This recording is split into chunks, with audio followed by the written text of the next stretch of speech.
18 वर्षात त्यांचा विवाह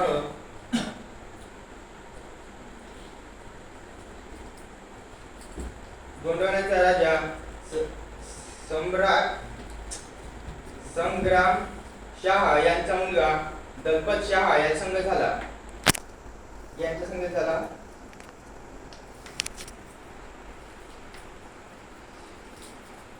पती दलपतराय यांचे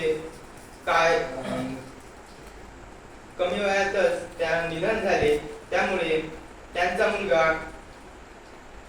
अल्पवयीन मुलगा वीर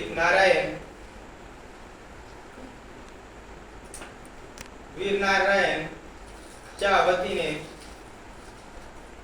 राणी दुर्गावतीने गोंडवाना राज्याचे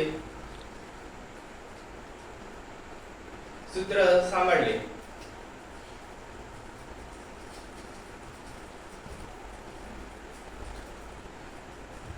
त्या काळी राणी दुर्गावती आदर्श तरुण शासक होत्या.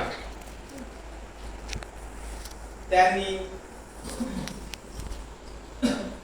अनेक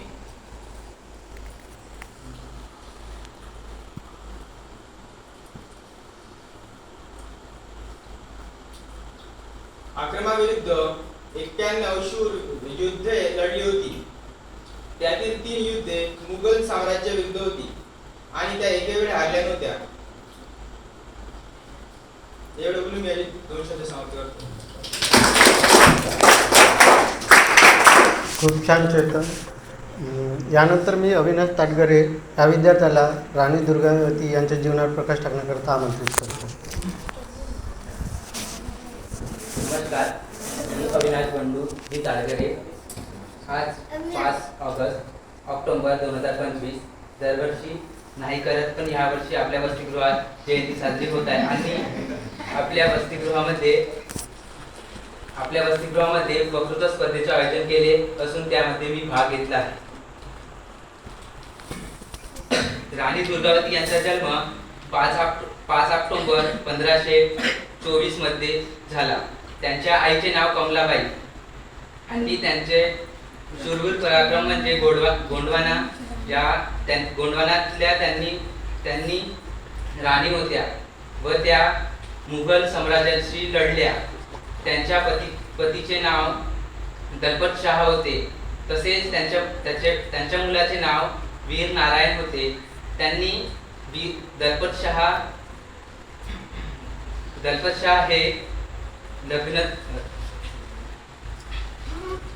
राणी वीरांगणाच्या नंतर राणी वीरांगणा ही 18 वर्षाची असल्यानंतर दलपत शहासोबत त्यांचा विवाह झाला व काही वर्षातच त्यांना वीर नारायण हे एक पुत्र झाले.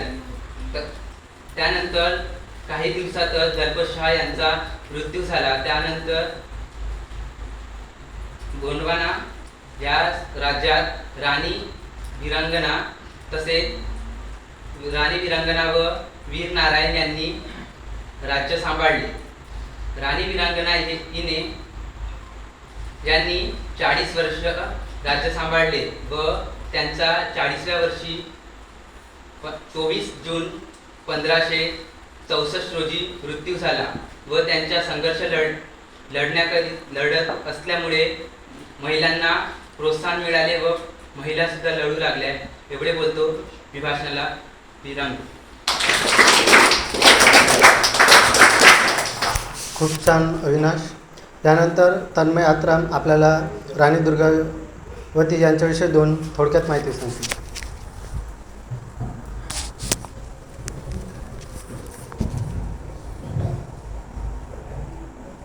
सर्वांना नमस्कार. आज माझे पूर्ण नाव तन्मय संजयजी आत्राम. आज मी तुम्हाला राणी दुर्गावती यांच्याबद्दल 2 शब्द सांगणार आहे. राणी दुर्गावती पराक्रम या गोंड साम्राज्याची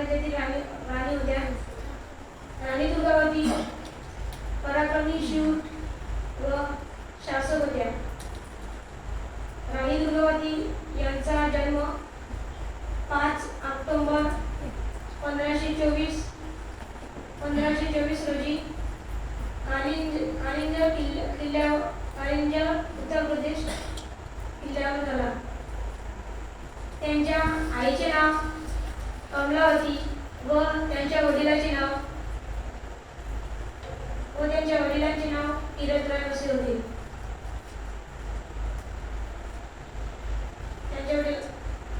त्यांचा विवाह दलपत शाह यांच्याशी झाला.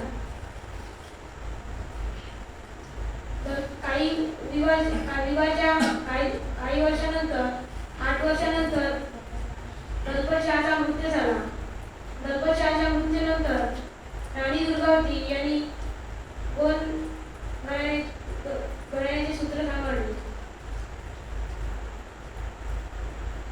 नंतर राणी दुर्गावती यांचा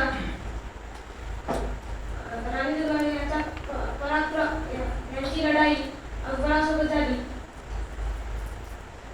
या लढाईमध्ये राणी दुर्गावती लढत असताना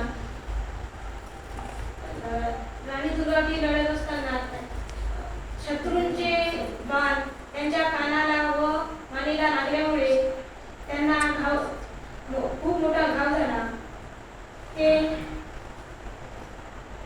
त्यांनी शत्रूंच्या हातून मरण्यापेक्षा त्यांनी आपल्या हातांनी पोटात खंजीर घुसून देशाला बलिदान तत्परले. एवढे बोलून मी माझे 2 शब्द इथे संपवतो.